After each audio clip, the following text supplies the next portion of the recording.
Psycho killer की कहानी। जुलाई का महीना था। बारिश की हल्की हल्की बूंदें जमीन को ठंडा कर रही थीं और उसी के साथ शहर के पुराने इंटर कॉलेज में नए सेशन की शुरुआत हो चुकी थी। स्कूल का माहौल पूरी तरह बदल चुका था। नया स्टाफ, नए छात्र, नई क्लासें, हर तरफ एक अलग ही हलचल थी। उसी भीड़ में एक लड़की थी, सोनम, जो 12वीं में थी। वो 4 साल से उसी स्कूल में पढ़ रही थी। पढ़ाई में ठीक ठाक, स्वभाव से शांत, लेकिन एक चीज थी जिससे वो हमेशा डरती थी, केमिस्ट्री। फॉर्मूले उसके सिर के ऊपर से निकल जाते थे और लैब का नाम सुनते ही उसका मन घबरा जाता था। वो स्कूल के हर कोने से अच्छी तरह वाकिफ थी। स्कूल में वड़े की एक कमरा था, रूम नंबर 23, जो हमेशा बंद रहता था। वहां कोई नहीं आता जाता था। स्कूल के दिन शुरू हो जाते हैं। बच्चों को भी स्कूल जाने की अलग ही खुशी थी, नए और पुराने दोस्तों से मिलने की। बच्चे अपनी अपनी क्लासेस में जाते हैं और एक दूसरे से अपनी बिताई छुट्टियों की बातें कर रहे होते हैं। सोनम अपनी सहेली रिया से बातें कर रही थी कि तू बता, इस बार की छुट्टियां मनाने कहां गई थी, शिमला या मनाली। सोनम और रिया बेस्ट फ्रेंड थी, एक दूसरे के बहुत करीब थी। तभी अचानक बेल बजती है। पहले ही दिन केमिस्ट्री की क्लास में नया टीचर आया, विनोद सर। साफ सुथरे कपड़े, धीमी आवाज और पढ़ाने का तरीका इतना आसान कि मुश्किल से मुश्किल चैप्टर भी समझ में आने लगे। पूरे स्कूल में उनकी तारीफ होने लगी। सोनम को भी लगा कि शायद इस बार केमिस्ट्री आसान हो जाएगी। लेकिन उसी क्लास में एक और नया चेहरा था, कार्तिक, जिसका एडमिशन इसी साल हुआ था। कार्तिक बिल्कुल अलग था, कम बोलने वाला, लेकिन केमिस्ट्री में कमाल का। जब भी सर कोई सवाल पूछते, सबसे पहले हाथ उसी का उठता। फॉर्मूले, रिएक्शन, सब कुछ उसे ऐसे याद था जैसे वो किताब नहीं, खुद के दिमाग से बोल रहा हो। धीरे धीरे सोनम ने नोटिस किया कि कार्तिक हमेशा अकेला रहता है। न दोस्तों के साथ हंसता, न ज्यादा बात करता। उसकी आंखों में एक अजीब सा खालीपन था। एक दिन लैब में सोनम से एक एक्सपेरिमेंट गलत हो गया। वो घबरा गई। तभी पीछे से आवाज आई, तुम्हें बेसिक भी नहीं आता क्या? सोनम ने मुड़कर देखा, कार्तिक खड़ा था। वो थोड़ा झेंप गई। मुझे केमिस्ट्री समझ नहीं आती।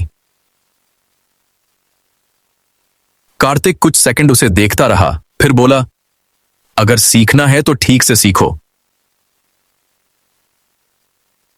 रिया ने सोनम से कहा कि तू कार्तिक से ही केमिस्ट्री क्यों नहीं सीख लेती। जब विनोद सर ने बच्चों को असाइनमेंट दिए बनाने को, तो कार्तिक ने सोनम की मदद कर दी। उस दिन के बाद सोनम ने बहाना बना लिया केमिस्ट्री सीखने का। वो रोज कार्तिक के पास जाने लगी, सवाल पूछने लगी। धीरे धीरे बातें बढ़ने लगीं। कार्तिक शुरू में थोड़ा रूखा था, लेकिन सोनम की सादगी ने उसे बदलना शुरू कर दिया। बारिश के दिनों में स्कूल के पीछे वाले रास्ते पर चलते हुए दोनों घंटों बात करते, कभी केमिस्ट्री, कभी लाइफ, और धीरे धीरे ये रिश्ता दोस्ती से आगे बढ़ने लगा। सोनम को लगा कि उसे वो मिल गया है जो उसे समझता है। लेकिन इसी बीच स्कूल में एक डरावनी खबर फैलने लगी। एक छात्र, फिर दूसरा, फिर तीसरा। 3 बच्चे अचानक गायब हो गए। शुरुआत में सबने सोचा भाग गए होंगे, लेकिन कुछ दिनों बाद उनकी लाशें मिलीं। पूरे शहर में सनसनी फैल गई। सभी बच्चे और उनके माता पिता बहुत डर गए। अब सभी अपने अपने बच्चों पर बहुत ध्यान देने लगे। सोनम और रिया भी सोचने लगे कि आखिर ये सब कर कौन रहा है। पोस्टमार्टम रिपोर्ट में लिखा था, उन्हें एक बहुत ही खतरनाक जहर दिया गया था, जो केमिकल फॉर्मूलों से बनाया गया था। अब मामला और डरावना हो गया। अगली सुबह जब सोनम स्कूल गई, तो खबर आई कि रिया भी गायब हो गई है। स्कूल में सन्नाटा छा गया। हर कोई डरा हुआ था। सोनम भी डर गई। लेकिन उसने एक अजीब चीज नोटिस करनी शुरू की।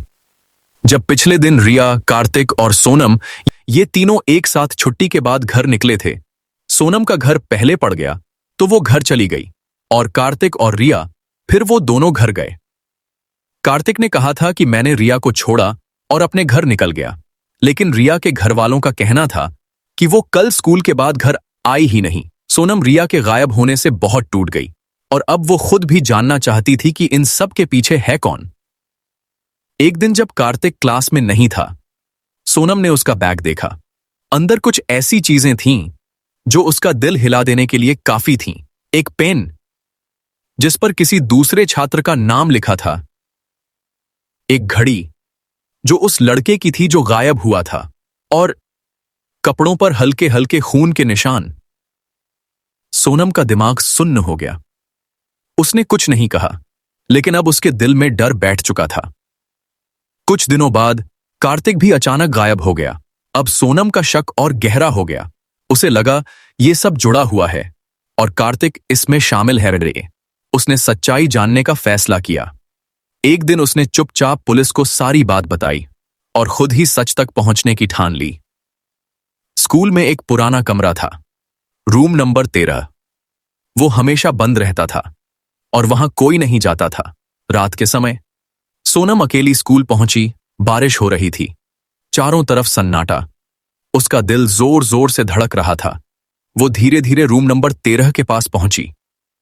दरवाजा थोड़ा खुला हुआ था। उसने हिम्मत करके उसे धक्का दिया। दरवाजा चरमराहट के साथ खुला। अंदर अंधेरा था और एक अजीब सी बदबू।